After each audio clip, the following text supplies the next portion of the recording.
Παπαδόπουλο, εκπρόσωπο του Κέντρου Τεχνών Πολιτισμού και Περιβάλλοντος Μαρία Δαμήρη, να πάρει το λόγο. Ευχαριστώ.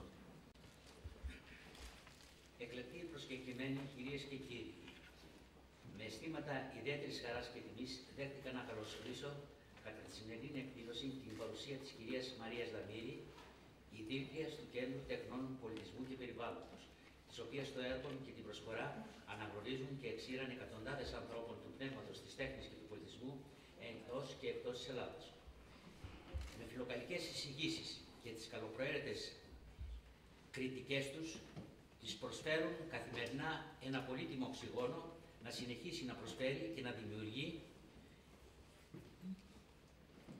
έτσι αθόρυβα διακριτικά, όπως ταιριάζει σε κυρίες που αγωνίζονται για την πολιτισμική διαμόρφωση της κοινωνίας. Αυτό το σκοπό εξυπηρετεί και η ίδρυση και λειτουργία του παραπάνω ιδρύματος, του οποίου οικονομικός αιμοδότης την χάνει κατά κύριον λόγο η κυρία Μαρία Δαμήρη.